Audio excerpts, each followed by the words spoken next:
Bambang Mujianto. Silakan Pak Bambang. Ini Prof juga tapi beda nih Prof. Terima kasih Mas Mansur. Teman-teman yang saya hormati, Ibu dan Bapak, senior-senior, kolega-kolega yang saya cintai, insya Allah dimuliakan oleh Prof. Assalamualaikum warahmatullahi wabarakatuh. Ini sambil berdiri boleh ya, jadi kombinasi duduk dan berdiri. Jadi Mas Najih berdiri, terus gitu ada Prof. Mufti sama Mas Ferguson duduk. Nah saya nanti yang di bagian berdiri dan duduk berdiri. Saya akan mulai dari berdiri.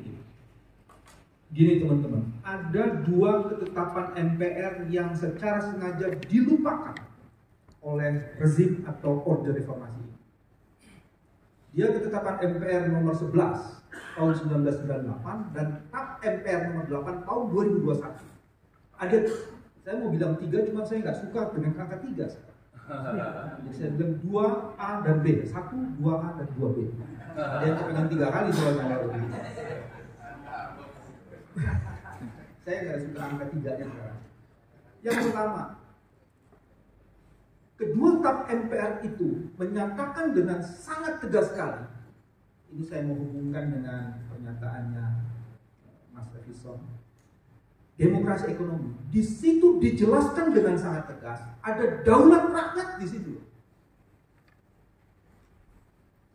Kenapa? Seluruh kebijakan, seluruh kewenangan dan hak yang dilakukan itu harus dipertanggungjawabkan kepada masyarakat. Baca, masyarakat, bangsa dan negara. Bahkan di situ disebutkan juga di bagian lainnya itu di pertimbangan dan di pasal-pasal tertentu disebutkan itu partisipasi publik itu diperluas dan didorong untuk mengawasi. Mengawasi apa? Pemusatan kekuasaan. Coba baca TAP MPR itu. Saya mau simpulkan di ujung ya, mesti di ujung saya simpulkan. Hari ini kekuasaan yang melakukan tindakan-tindakannya sedang melanggar dan mengingkari prinsip penting TAP MPR nomor 11 1998 dan 8 2001. Orde reformasi sudah runtuh luruh di tahta kekuasaan satu. Itu bagian pertama nih. Wah ini sebentar lagi viral nih, saya ngomong gini udah mulai di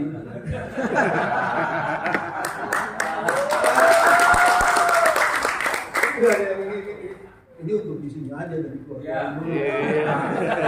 Sekarang saya tanya teman-teman, barisan kita udah siap belum? Ya, kita konsolidasi nih sekalian.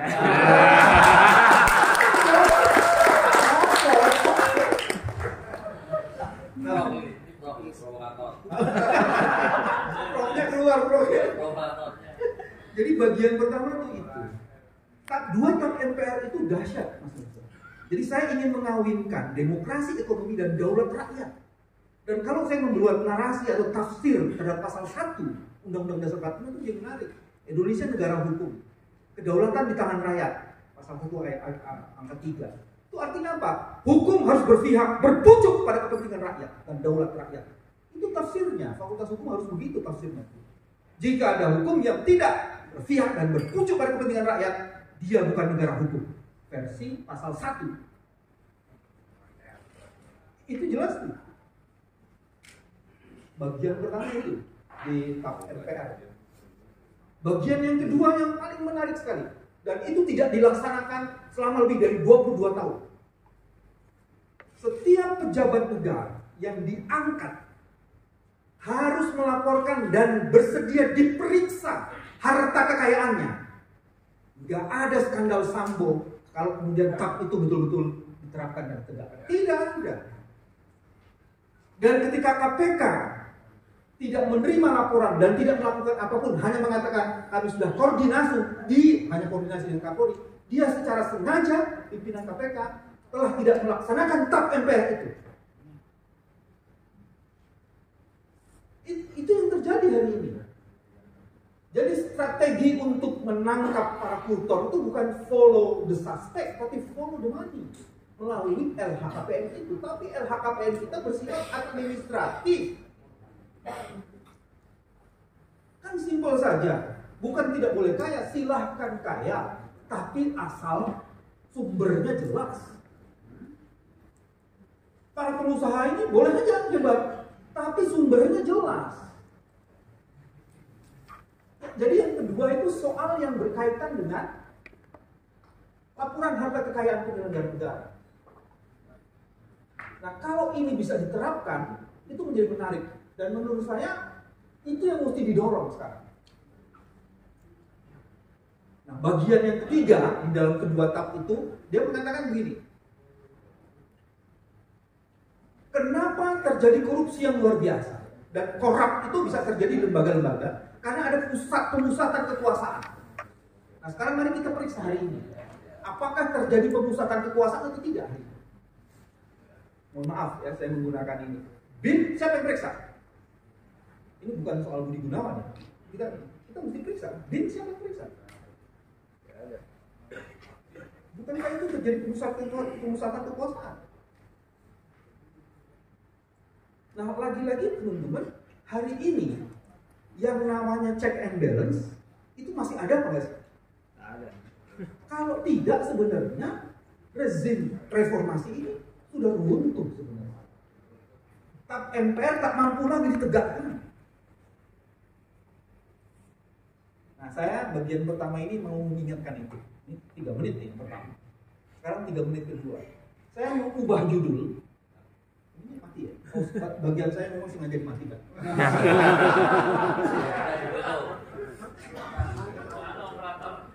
Saya tidak bicara soal lembaga negaranya, karena ada 2 teman, 2 kolega yang sudah bicara lembaga negara. Saya mau bicara soal bagaimana melakukan konsolidasi terhadap institusi sosial. Dan juga bagaimana melihat konsolidasi yang dilakukan di institusi keuangan dan bisnis. Ini kayaknya nyambung nih. Saya tidak melakukan analisis yang mendalam. Cuma hari ini kan menarik nih. Kalau saya melihat, mari kita lihat dari perspektif politik terus masuk di ini. Saya melihat kekuasaan yang sudah pada puncak kekuasaannya, maksudnya puncak kezalimannya, maka dia tinggal menunggu jatuh. Karena ada 3 masalah di situ. Biasanya kekuasaan yang sudah memuncak itu dia akan terjadi proses pembusukan. Itu pasti terjadi. Kejahatan yang sudah paripurna itu pasti akan jatuh karena dia mengalami proses pembusukan. Pembusukan itu dimulai, poin keduanya, biasanya karena dia tidak mempunyai kemampuan matematika yang bagus, berkaitan dengan isu pembagian. Biasanya begitu. Dia boleh tambah-tambahan boleh, kurang-kurangan boleh, tapi pembagian itu bermasalah. Dan itu kadarullah gitu loh. Kalau udah pembagian tidak dilakukan sempurna, biasanya ada cheating di situ. Dan biasanya bagian dari kejahatan itu akan membuka borok dari bagian dari kejahatan yang lain. Itu pasti terjadi. Tanda-tanda itu sekarang semakin dekat dan semakin jelas.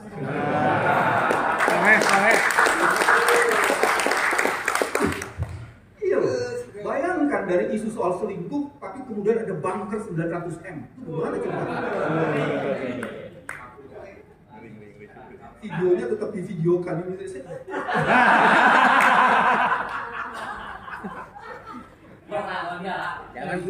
Jarang-jarang manggung, begitu manggung besok ditahan. Apa kok? Nggak ada apa-apa aja diisukan sudah ditangkap Bareskrim. Apa nangkepnya? Urusannya apa dengan Bares? Jadi teman-teman, isu yang konsolidasi masyarakat sipil itu jadi penting. Wah, ini gampang. Coba Mas yang bagian lain Mas. Ini udah sering nih. Coba.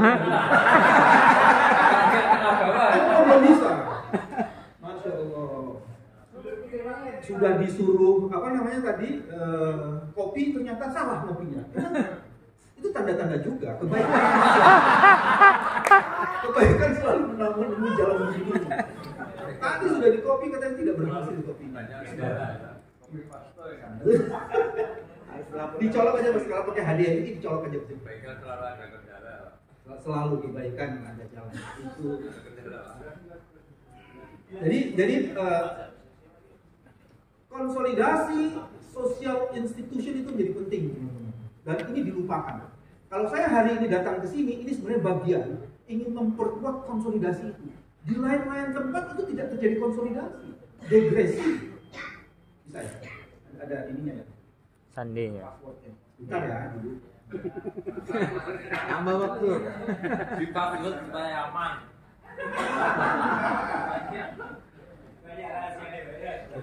Banyak tag rahasia. Bapak tuh pantang nih, pantang karena ada tulisan bapak tuh. Sampai besok. Apinya tambah. Iya, saya mau tanya ini, Pak Direktur, mau nambah 1 hari boleh ya? Iya. Kalau Pak Bambang sudah bicara susah di stop. Iya. Jadi judulnya itu konfigurasi peta dan peran lembaga negara dan sosial. Jadi Mati terus. oke, dilanjutin. Saya masuk ke poin yang sosialnya aja. Sesuai kemarin juga bilang ini. Mau masih ada kumpul-kumpul. Ini padahal di pusat gerakan loh.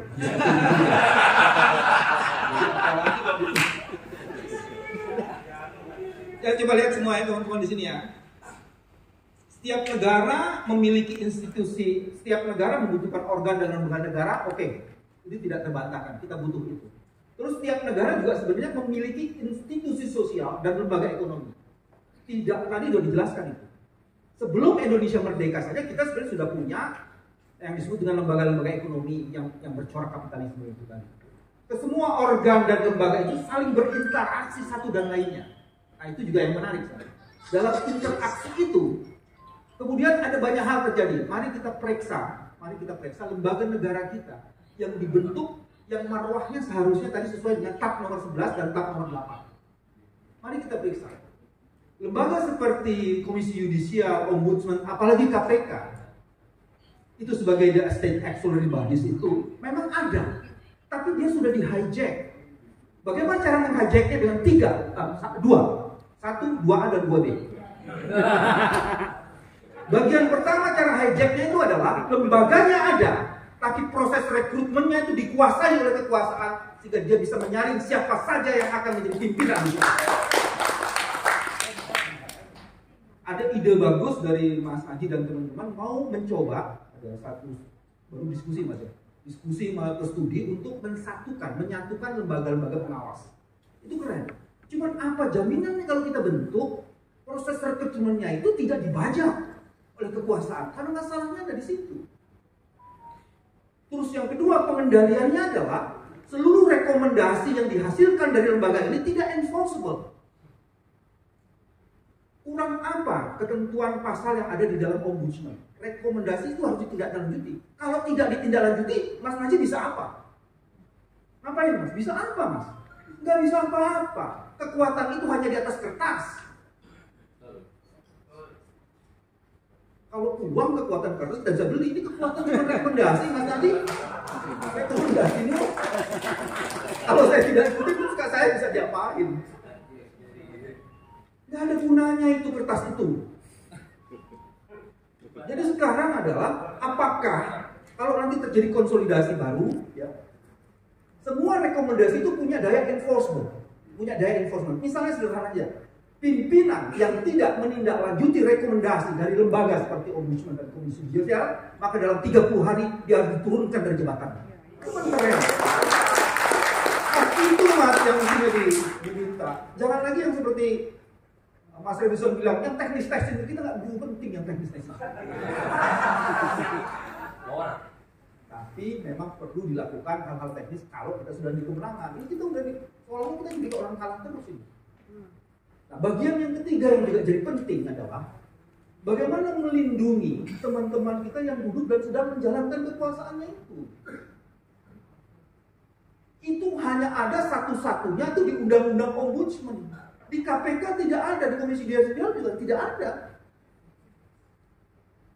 Sudah tidak rekomendasinya jadi, tapi kemudian tidak dia tidak bisa dibuat. Itu kayak berimbang aja, kayaknya bargain. Nah itu sebabnya menjadi penting. Dan sebenarnya satu lagi kamu ditambahin, itu politik uang. Politik uang yang bekerja. Politik uang itu apa? Lembaga seperti KPK ngurusin korupsi sak bangsa ini. Ini Komisi Judisial masih mending mas. KPK itu cuma ada di ibu kota. Masalah korupsi itu sampai di ujung-ujung sana, cuma KPK yang ada di ibu kota. Itu kan KPK mau dijadiin pajangan. Dan pimpinan KPK-nya senang. Memang mereka pajangan kan? Iya pajangan jadi pas bunga saja.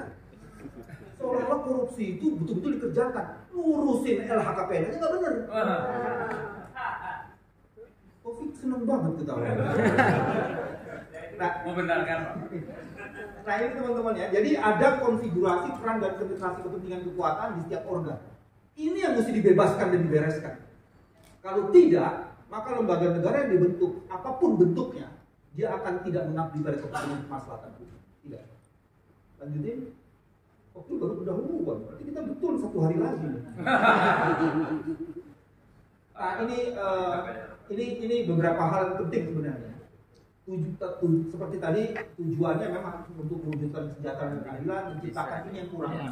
Lembaga-lembaga negara yang ada tuh harusnya menciptakan checks and balance, bukan pemusatan kekuasaan dengan menempatkan orang-orangnya di pusat-pusat kekuasaan lembaga itu, sehingga kemudian terkonsolidasi kekuasaan dan tidak ada kontrol. Harusnya dia menjalankan mekanisme check and balance itu. Dan ini yang juga penting, menjadi penghubung negara dan rakyat. Dan kemudian menyediakan public service dan melindungi kepentingan rakyat. Ingat yang tadi daulat rakyat. Saya masuk aja di poin ini. Nah,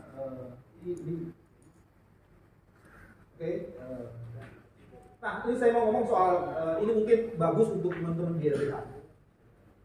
Di bisnis itu ada prinsip-prinsip yang harus ditegakkan dan ini kita bisa pakai untuk mulai mengontrol kalangan bisnis. Itu ada di human rights, ada labor standard dan environment. Ini nanti saya akan kasih.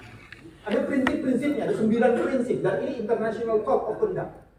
Jadi kita bisa mempersoalkan kalangan bisnis yang tidak menjalankan Code of Conduct ini. Coba lihat di atas.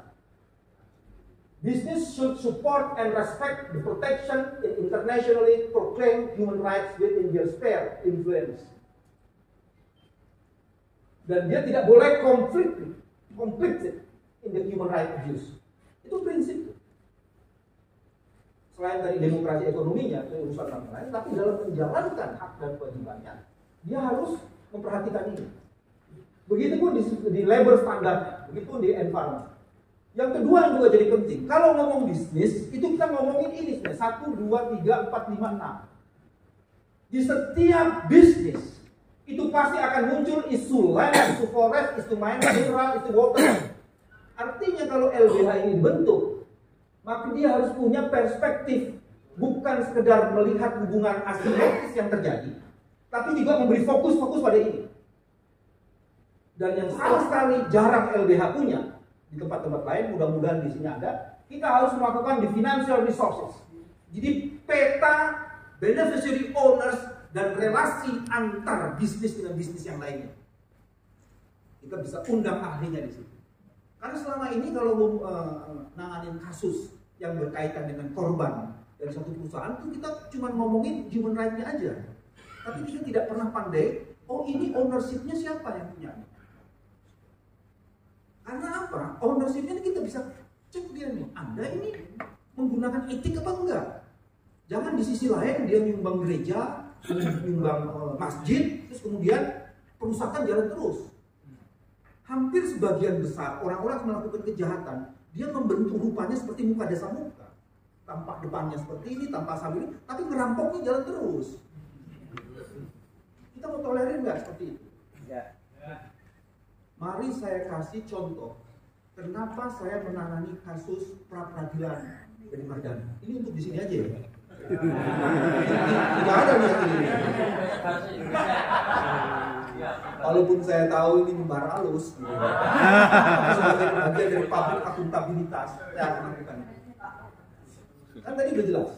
Kalau ada 2 kekuatan besar yang sedang bertarung dan Anda ingin mengetahui sebenarnya pertarungan itu apa yang terjadi, maka kemudian Anda harus masuk dengan tetap menjaga integritas. di hampir 100% kasus korupsi atau 10-20% orang-orang itu adalah korban dari kekuasaan. Jadi dia bukan koruptor tapi dia korban dari kekuasaan. Kalau dia pemilik tambang, bisa saja pemilik tambang, bisa saja dia melakukan kejahatan. Tapi dalam kasus yang itu dia menjadi korban. Dan ketika itu diperiksa, memang betul-betul ada persaingan bisnis dan ada political issue di situ. Nah, yang nampak dari luar ya seperti itu saja kan. Tapi kalau Anda periksa itu baik-baik, Anda lihat kebenaran lain untuk memeriksa itu sendiri, maka Anda mempunyai kesimpulan. Orang ini adalah korban. Kalau korban kita bantu, kemudian kita banyak mendapatkan informasi, dan informasi ini kan jadi penting untuk sebuah gerakan. Jadi kita harus berpikir, teman-teman BEL harus berpikir taktikal. Nah sekarang bagaimana taktikal terjadi, tapi integritas juga tetap kita jaga. Itu isu yang paling rumit. Nah harus ada mekanisme itu. Apakah saya tidak berkomunikasi dengan teman-teman yang punya integritas? Saya datang ke Buya untuk mendapatkan ini. Saya datang ke teman-teman lain yang tak korban PDK. Saya coba presentasi. Maksudnya apa? Supaya saya kemudian bisa menjadi punya instrumen untuk kontrol. Kenapa ini kita tidak institusionalisasikan? Kita periksa itu saja. Orang ini korban atau pelaku? Misalnya kayak begini. Tapi itu untuk tantangan yang lain. Ini bukan forum membela diri, ini forum sharing information. Karena saya seseorang yang dihukum atau dinilai macam-macam itu, dia punya hak untuk membela diri. Nah ini bagian anggaplah sharing information. Oke ya, itu masalah individu, lepaskan lagi, masih bisik lagi. 5 menit lagi. 5 menit lagi, itu udah kebanyakan 5 menit lagi. Sudah 15 menit. Ayo masuk lagi. Nah ini teman-teman. Jadi nanti harus diperhatikan bukan hanya state institution, tapi social institution. Karena di sini ada kekuatan sosial.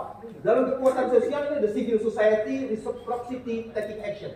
Ini di sini ada family, di sini ada market, di sini ada state, dan ini ada. Nah ini yang mesti dipetain teman-teman. Jadi LBH itu nanti bukan hanya handling cases, tapi juga membangun komunikasi atau harmoni hubungan asimetris yang terjadi di antara pusat-pusat kekuasaan untuk melindungi kepentingan rakyat. Karena itu yang terjadi sebenarnya. Ini bukan karya saya mengambil, cuma saya membaca ini kayak menarik digital yang harus dilakukan. Teman-teman kalau Anda cuma mengandalkan handling cases tapi tidak menggunakan digital, IT untuk melawan itu semua, kasihan. Saya menyebutkan ada triple track transformasi yang juga nanti harus pelan-pelan diadop oleh kekuatan dari LBH Muhammadiyah. Itu yang menyebabkan LBH Muhammadiyah itu berbeda dengan LBH lainnya. Dan ini urusannya bukan hanya urusan masjid, membangun masjid saja. Kita sedang membangun masjid-masjid yang lebih dahsyat lagi, yaitu masjid untuk rahmatan lil alamin kita. Karena berpihaknya pada kepentingan orang-orang yang datang ke masjid, bukan gedungnya. Jadi kita tidak membangun gedung LBH, tapi kita sedang membangun, menyiapkan masyarakat yang tidak hanya punya masalah kemiskinan, tetapi juga punya masalah miskin hukum, miskin bantuan hukum. Itu yang mesti dilakukan. Nah ini ada nih. Kita dituntut LBH harus punya kemampuan agile. Agile itu lincah. Cukup PP-nya yang berat, tapi LBH-nya, banyak urusannya, itu harus agile. Agile, adaptif, inovatif, kolaboratif. Anda nggak bisa kerja sendirian. Ada banyak teman yang ingin membantu. Saatnya tangan dibuka lebar-lebar dan dikepalkan dalam-dalam serta diiakan. Tugas sedang menanti Anda, khususnya untuk 2024. Boleh.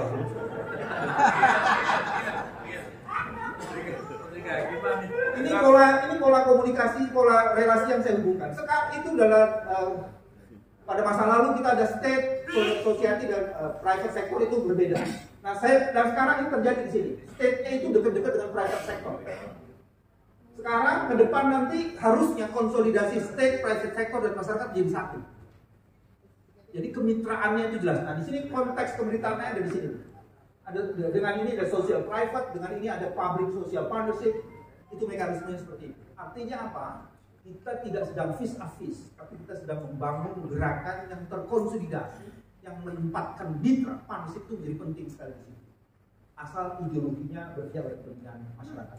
Res publica itu artinya untuk kepentingan publik. Jadi nanti membangun kolaborasi dan konsolidasinya seperti ini. Detailnya nanti tidak di ruangan ini, mari kita diskusi lebih detail. Tapi kira-kira gambarnya seperti ini. Lanjutkan. Ini penutupnya, Mas. Maju ke penutup. Saya mau bilang begini. Kita harus segera mengambil putusan penting dengan menulis jejak digital dan sejarah masa depan di ruangan ini atau dari ruangan ini. Satu, segera naik dan kembangkan layar karena saatnya berlayar untuk menaklukkan samudra. Untuk itu syaratnya siapkan dirimu untuk menghadapi badai yang biasa terjadi di lautan. Jangan kembangkan layar kalau kau takut badai. Berani bikin muktamar kalau tidak ada political statement, tidak usah bikin muktamar.